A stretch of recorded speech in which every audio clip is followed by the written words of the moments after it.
Bien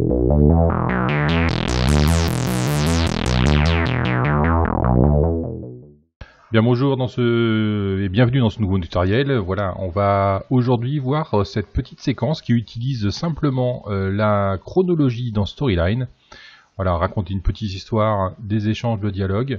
On va voir un petit peu comment ça se fait avec la chronologie dans Storyline, l'affichage des événements. Voilà, alors quelque chose de pas très original, mais qui va vous montrer un petit peu comment ça fonctionne dans le logiciel. Allez, on y va. Je me mets sur ma diapositive sans titre. Voilà ma nouvelle diapo et on va insérer les éléments au fur et à mesure. Donc là, je vais aller chercher une photo d'un bureau. Donc là, j'avais commencé déjà une recherche Office. Alors l'avantage de Storyline, c'est qu'il vous donne accès à des ressources graphiques qui sont libres de droit.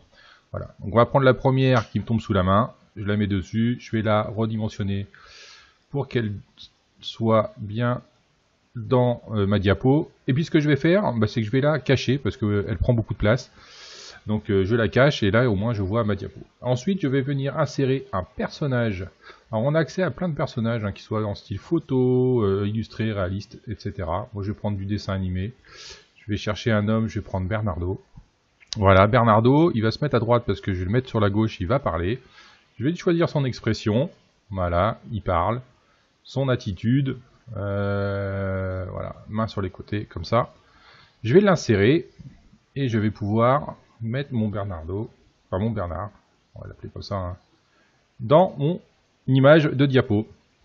Et ensuite, je vais venir mettre un autre personnage, voilà, rose.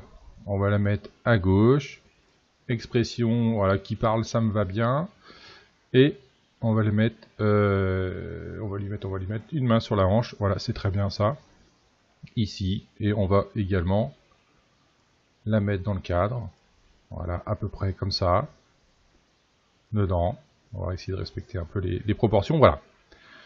J'ai mes deux personnages qui sont placés dans ma diapo. Maintenant, ce que je veux faire, c'est que au tout départ, vous avez vu, il y avait un petit texte d'introduction. Donc, je vais insérer une forme de type carré. Voilà, ça va être dans ma diapo, en introduction. Voilà, je vais lui donner ce petit format. Alors j'ai un petit peu triché, j'ai copié mes textes déjà préparés. Hop, voilà, je viens le mettre là. Je vais mettre un petit contour de forme en blanc. Et j'aime bien qu'il y ait un petit peu d'épaisseur. Voilà, je vais mettre en 3. Ici. On voit que là, dans ma chronologie, ma durée, elle est sur 5 secondes. Évidemment, ça ne va pas suffire pour faire tout ça. Donc je vais l'agrandir un petit peu et puis on pourra réduire au besoin en fonction de ce qu'on a à faire. Bon là, évidemment, mon petit carré, on voit, il est là. Il va pas durer tout le long de ma diapo, sinon je vais l'avoir affiché pendant la durée intégrale de la diapo et c'est pas ce que je veux. Alors on va le laisser le temps de lecture, et un temps de lecture raisonnable, c'est 5 secondes environ, et on pourra toujours venir recaler. Donc là en fait j'ai sélectionné ma zone et puis j'ai pu ajuster ici sur la barre sa durée. Voilà, je le mets à 5 secondes. Ce que je vais faire, vu que maintenant je vais remettre d'autres éléments, je vais cliquer sur afficher masqué ici sur le côté. Voilà, comme ça je ne la vois plus, je peux venir mettre mes autres éléments sans que ça me perturbe. Voilà, donc là je vais insérer une légende. On a vu que notre Bernardo il était un petit peu pensif, on va le mettre ici. On va agrandir cette forme. Voilà, on va pouvoir bouger les petites bulles pour bien les mettre sur Bernard. Et on va lui donner une autre couleur. Voilà, ici comme ça. On va pouvoir agrandir un petit peu si nécessaire. Je vais prendre mon petit texte que je vais mettre à l'intérieur.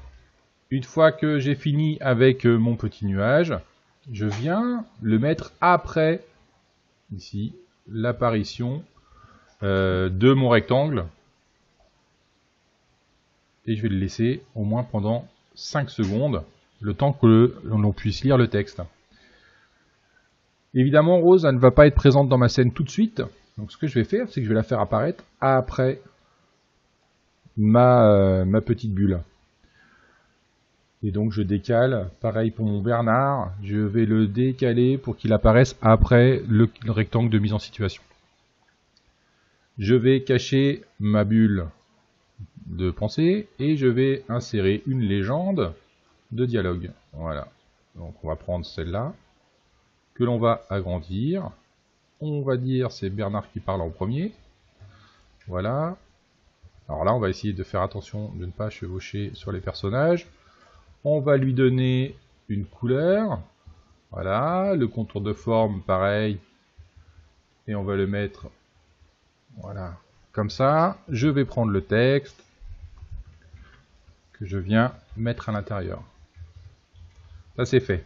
Donc là, ce texte, il apparaît bien après ma bulle, ma bulle de pensée.